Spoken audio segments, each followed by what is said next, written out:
with the backdrop of nationalism, protectionism, and the ongoing US-China trade issues, which we've talked about yesterday, and the worry about the disruption of global supply chains, are we getting into a new kind of Cold War? Not the kind, as we were told last night, that happened between the USA and the Soviet Union, but a new kind which is based on competition and maybe conflict in regard to technology development, the drive for innovation, and all that brings with it the new developments that we, or is this trend that we see coming especially from the US, is it an aberration for 4 years in our history? Is it an aberration for 8 years maybe in our history?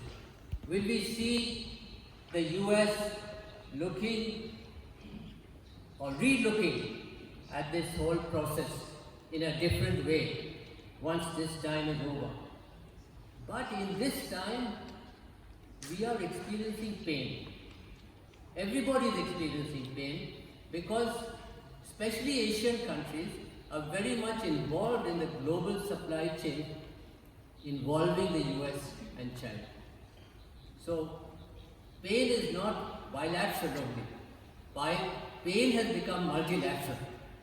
And this is the second point that I wanted to make. USA, will it adjust to understanding and accepting that its essential focus must be on its own competitiveness, on its own strategy to enhance its competitiveness, and also accept that China, with its huge effort on technology and innovation, is going to be an equal. May not be tomorrow morning, may not be a few years from now, but China is going to be an equal. And that realization, I think, needs to come to all of us. As an aside, let me say that if tensions continue between these two countries, it may lead to the separation of global supply chains, which will not be good for technology, will not be good for innovation. Since innovation depends on the adoption of ideas from the innovating countries, from other innovating countries. And some of the most innovative and technology-focused nations, such as Korea, Japan, even USA, are high both in terms of royalties paid out to other nations as well as the royalties they receive through their technology and innovation work. So innovation depends on openness, and this is under threat for the future. And if the US and China technology value chains separate, other nations will be forced to make choices. This will not be good for overall technology and innovation. And as the former Vice Premier of China said yesterday, decoupling has very serious problems and very serious concerns for all of us. The impact will also be felt in the digital economy, where Chinese and American firms today dominate. In fact, in the top 20 companies, it's more or less 50-50 in terms of Chinese and American companies. Now I make a different point. In a way, a little bit I'm digressing, but it needs to be said. Technology today is usually dual use. It can be used for commercial purposes, but it can also be used for strategic and defense purposes. So as we think about technology, innovation and global supply chains, we need to remember this aspect, keep it at the back of our mind, because we want to focus more on the commercial side, which is helpful to economic development, which is helpful to the development of people in the country. But there will be significant allocation of resources for using these technologies on the defense and strategic side. Another dimension which I must mention, the explosion of technology and innovation has given access to all of this to the terrorists. Terror also has its own global supply chain now, and we have to worry about that. And they are using technology and new technologies, and they are innovating in the spread of terror, which is causing huge pain and suffering and loss of life around the world. So technology and innovation can also be a double-edged sword, and different countries have different standards, but there are implications for everyone's national security. Let me get back to my main theme. The US-China trade rivalry is already moving into the technology sphere. And USA, as I have said before, has a great track record of achievement in technology development and innovation. But China is catching up through its national effort.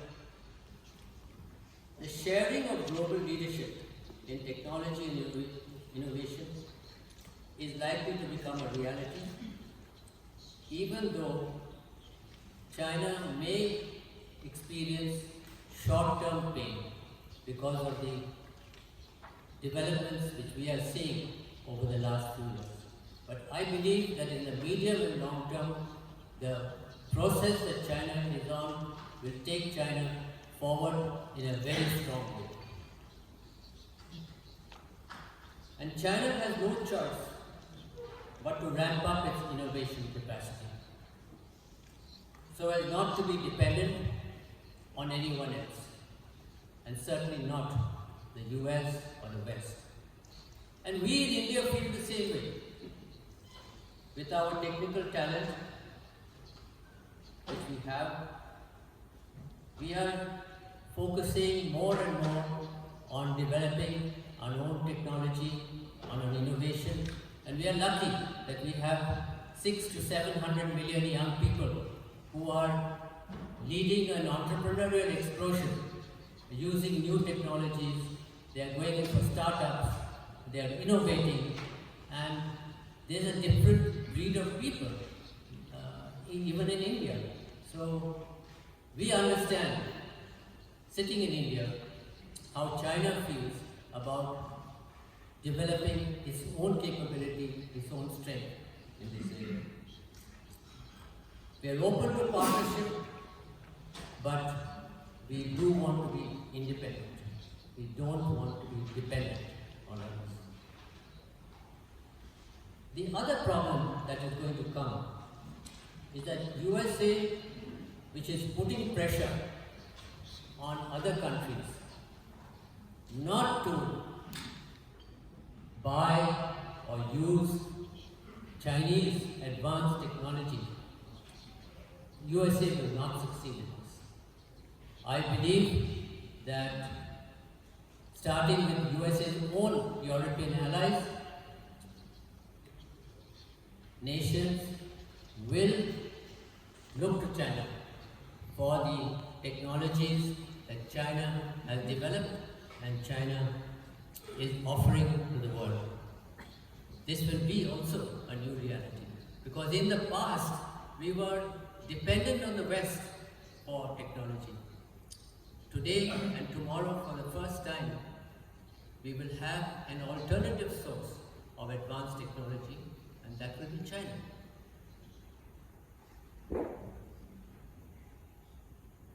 Another dimension has been added in recent years. I spoke about the digital economy. I need to highlight here is that the digital economy is making it possible for small and medium enterprises to participate in the global supply chain. This was very difficult for them to function internationally. They didn't have the resources, they didn't have the scale, they didn't have the size. But today, thanks to the digital economy, they are playing a part in the global supply chain system increasingly. They are players, they are in the field, and their involvement in these chains and this system is a very natural development. Now, whatever model one looks at, American, Chinese, elsewhere, one thing is clear. Governments play a central role in the development of technology, in the allocation of resources, as governments want their countries to be reinvented. Singapore itself is an example of what happens. This is so universal. And so governments will have an important say in policy, in strategy, in the sale of technology, in the transfer of technology, the terms of transfer of technology, and all of that. We have to reckon that this is not only about corporations. This is not about private sector or state enterprises. It's also very much about governments. But I feel that policy makers around the world are not able to cope with the explosion of technology and innovation which is taking place and the complexities of global supply chains. In fact, the lead nations in this area will have to develop technical cadres who have the domain knowledge to be able to manage the future of this tsunami of technology development and of innovation. Now, technical talent is available in US and of course in China, and as I have said, even in countries like India, where global R&D centers are coming because we have technical talent. But this talent will need nurturing, will need development. We will have to invest in developing this technical talent to be able to deal with what's happening now and what is likely to happen in the future. So I wanted to highlight for you that we need to build cadres of people who can deal with this explosion of technology and innovation. I think there is a shortage right now, and this is a worry area for the future. I have a few suggestions. First, I would say this meeting was a great idea. USA, China, Asia, and the world. But ESM, it should not be just one meeting.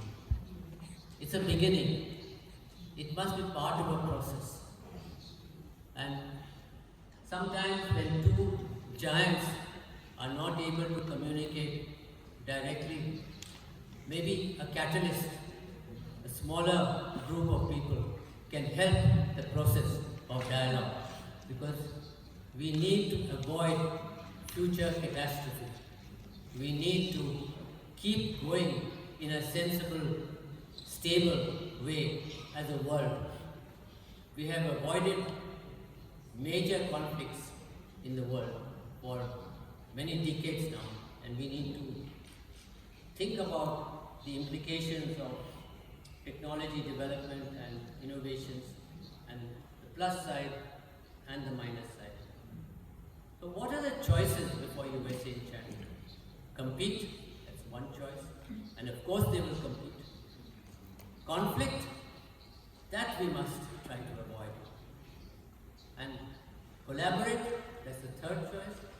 So can it be compete and collaborate as a general formula in dealing with this whole whole area of technology development and innovation and global supply chains? Can we avoid conflict? And this is why I asked you, sir, to think how we can take this process forward with, of course, the participation of the Americans and the Chinese. And other countries in Asia, like ours, I think we will be there to support you in this process.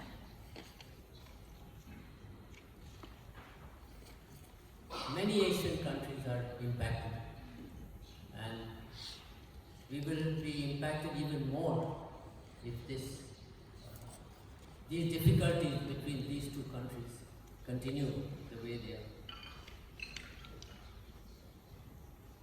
I was thinking, is there one crisis, one great crisis in the world where everybody can collaborate, where everybody has a common agenda? See, when you think back to the tsunami which happened in the early part of the 21st century, everybody came together. All came together to collaborate and help. So many countries were affected, even India. But everybody came together at that time. So what is it that can bring us all together with the resources of technology, innovation, knowledge?